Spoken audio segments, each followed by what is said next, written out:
3 days ago, something happened that should make every Bitcoin investor rethink their position. It wasn't a crash. It wasn't regulation. It was something far more revealing about the fundamental nature of this speculation. I've been calling rat poison squared since 2018. While everyone was celebrating Bitcoin surpassing $90,000 again after the recent drop, I was looking at numbers that tell a completely different story. A story about real money disappearing into digital smoke. And when you understand what these numbers actually mean, the conclusion is inescapable. You see, I've spent 70 years studying what creates real value in the economy. I've bought farms, railroads, insurance companies, soft drink businesses. Each of these assets has something in common. They produce something. A farm generates corn every year, whether you check the price or not. A railroad moves goods and generates revenue. Coca-Cola sells billions of beverages and pays dividends to shareholders.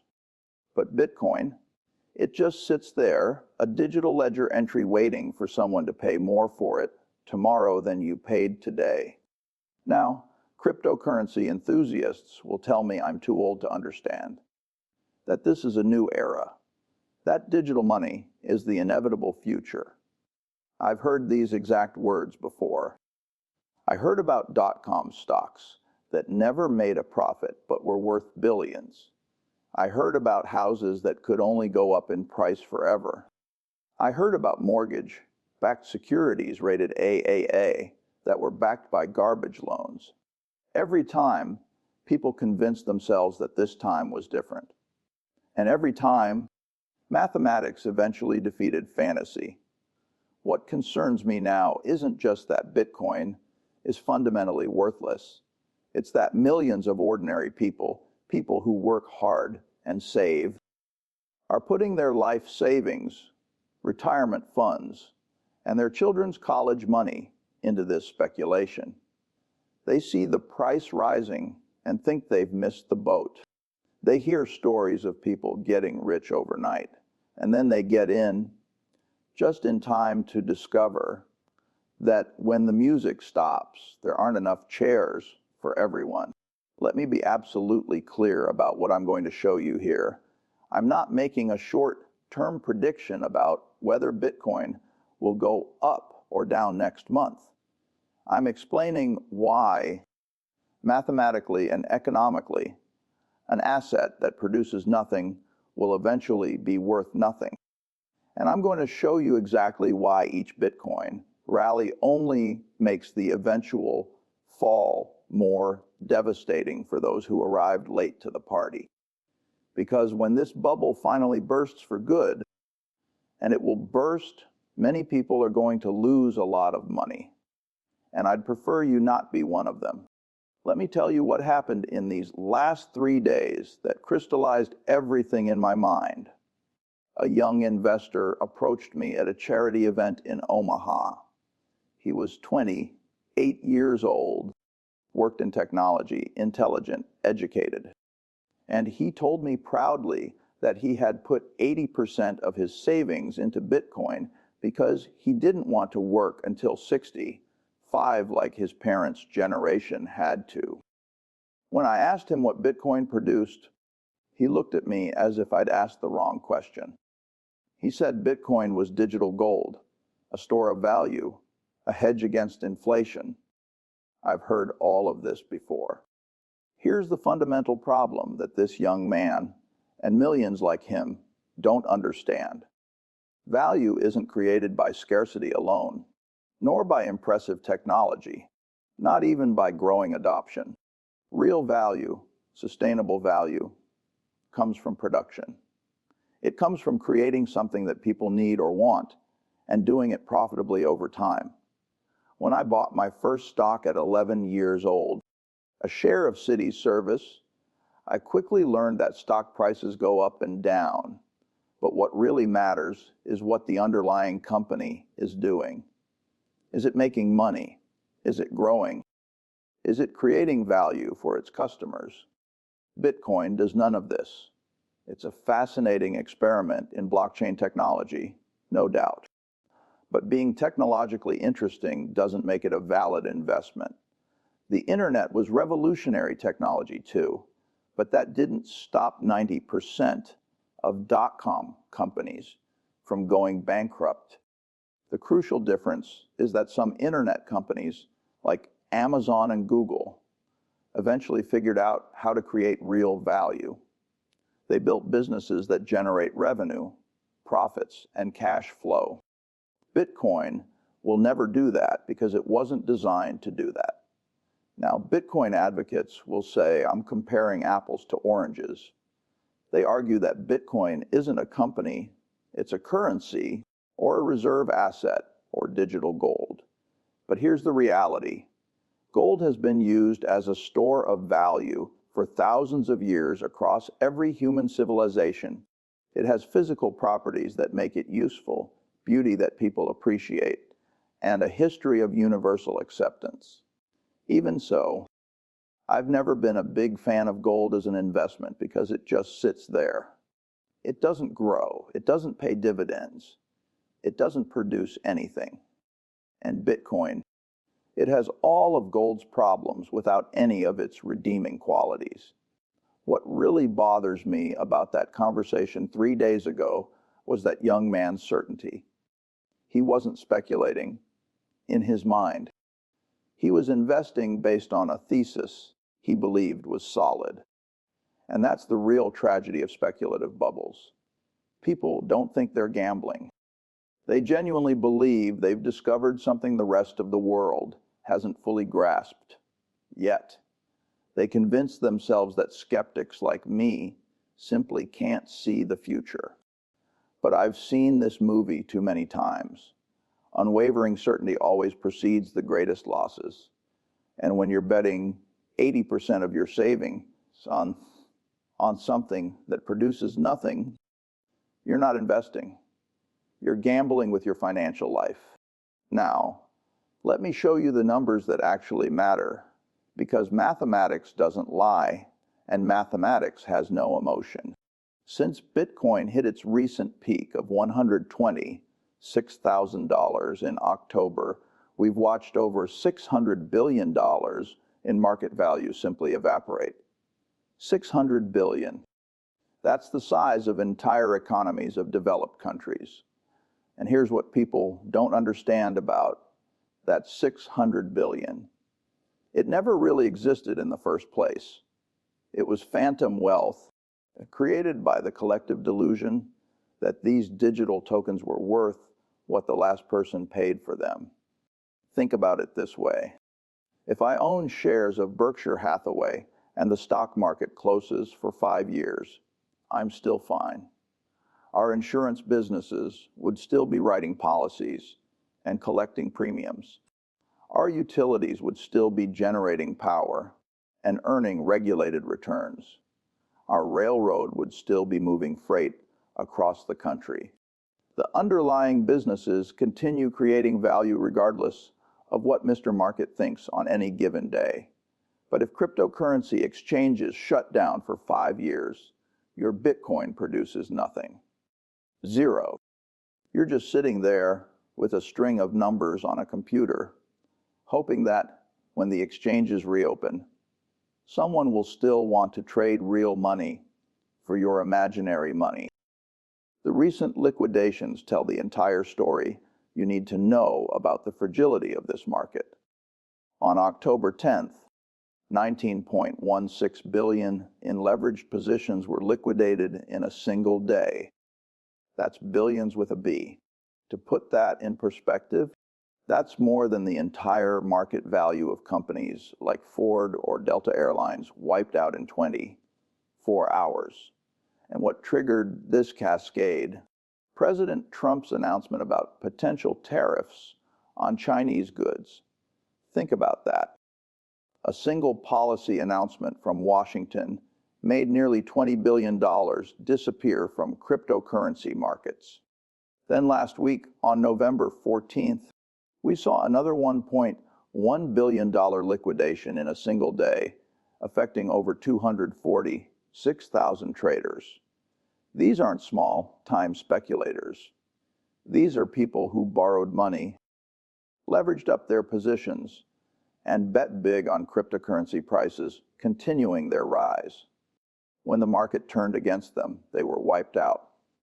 According to the data, over 70% of those liquidated positions were longs, meaning people betting that prices would go up. When everyone's on the same side of the boat, and that boat starts to tip, the results are catastrophic.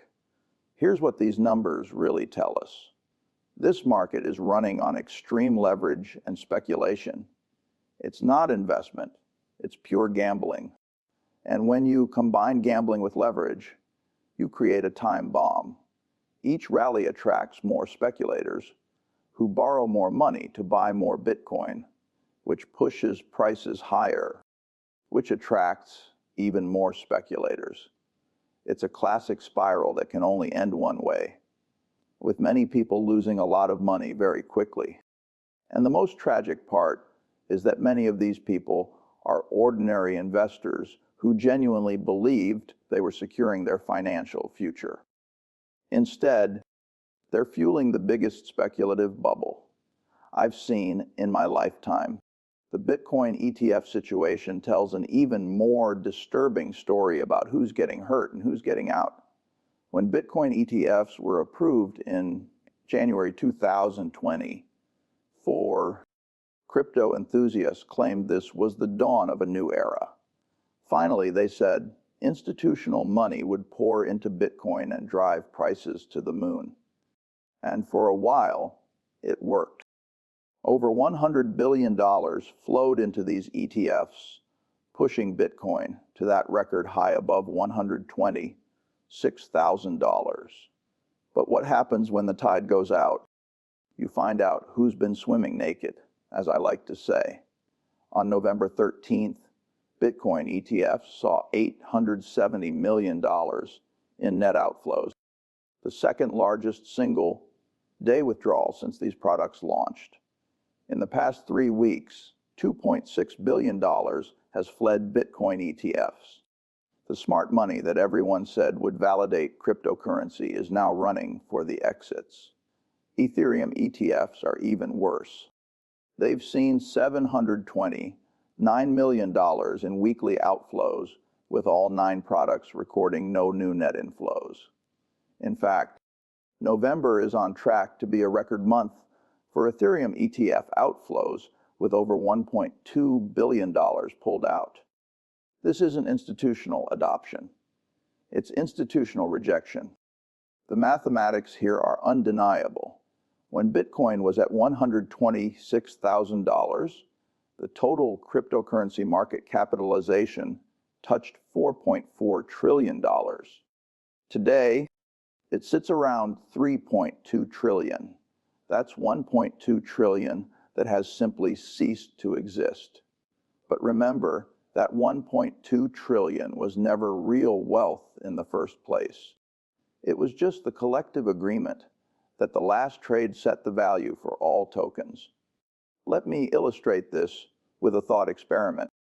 Imagine there are 1 billion shares of a stock trading at $100 per share, giving it a $100 billion market cap. But what if only 100 shares actually traded at that price? The other 9,999,000,000 shares are just assumed to be worth $100 because that's what the last tiny fraction sold for. This is the illusory nature of market capitalization in thinly traded or speculative assets. Cryptocurrency takes this illusion to an extreme. With Bitcoin, approximately 93% of all tokens haven't moved in the last year. They're sitting in wallets, not being traded.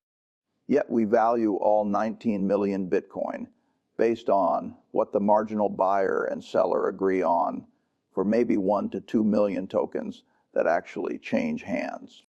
When that marginal price drops from $126,000 to $90,000, suddenly 600 billion disappears. but it was never really there to begin with. The current bear market is simply reality reasserting itself. The Federal Reserve has made clear that interest rates will stay higher for longer. The probability of a December rate cut has dropped to below 40%, down from near certainty just weeks ago. When the cost of money goes up, speculative assets, and that's exactly what cryptocurrencies are, get hit the hardest. And here's the part that should make every Bitcoin investor pause and think. If institutional money is leaving now, with Bitcoin still at $90,000, what do you think will happen when it drops to 60,000 or 40,000 or 20,000? Throughout my career, I've seen this pattern repeat over and over again. The dot-com bubble, the housing crisis, the various commodity manias. Every time, people convince themselves that this time is different. They develop elaborate theories about why the old rules don't apply.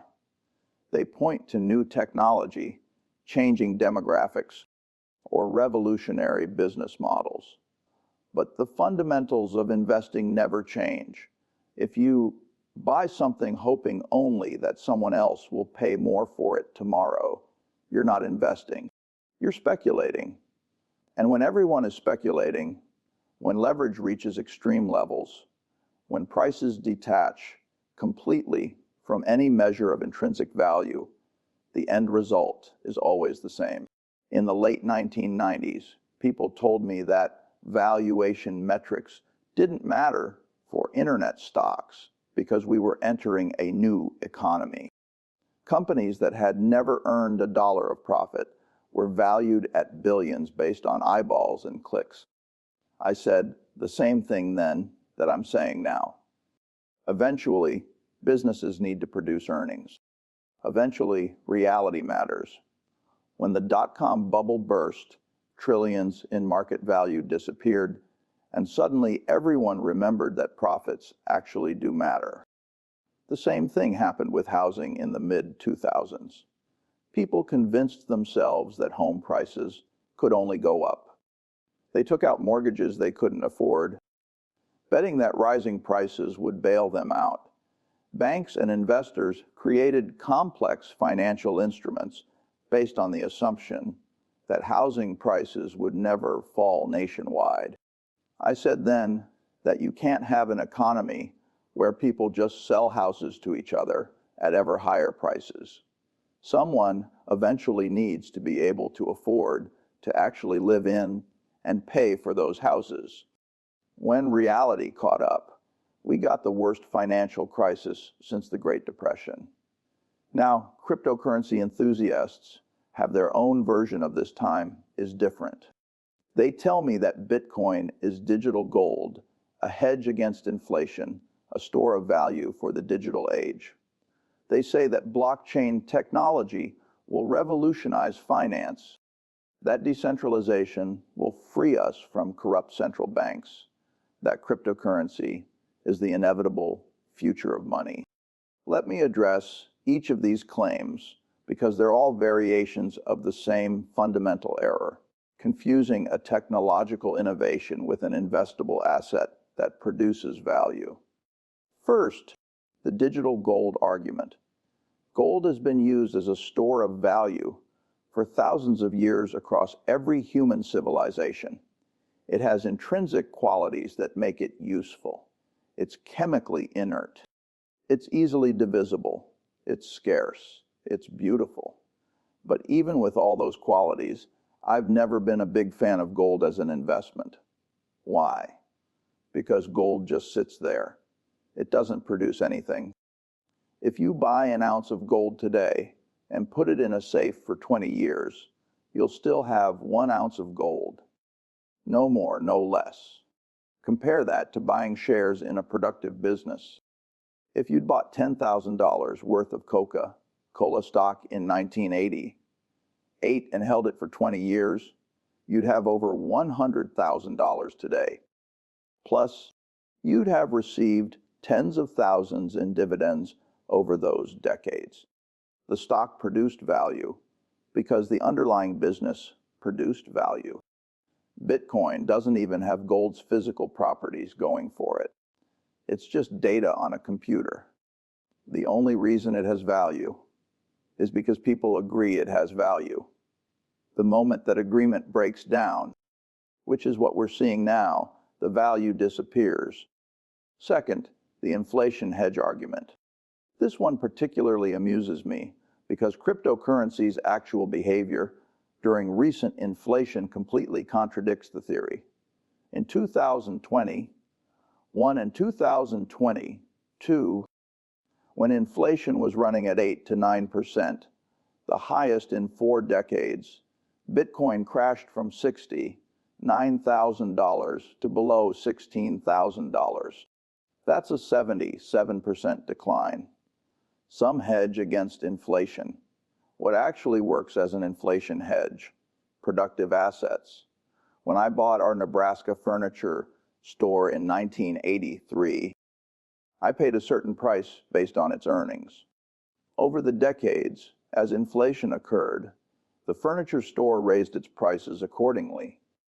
Its nominal earnings went up. Its real value was preserved. That's what a true inflation hedge looks like. An asset that produces earnings that adjust with inflation.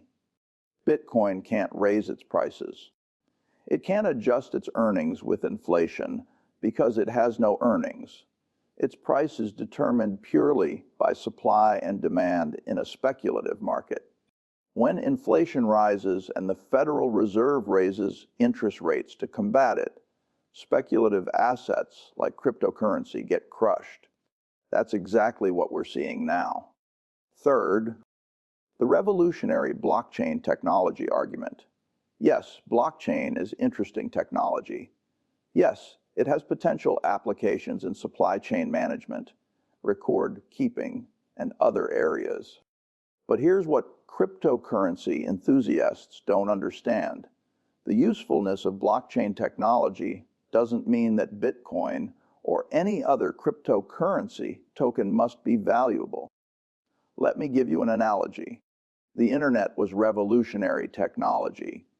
It fundamentally changed how we communicate, do business, and live our daily lives.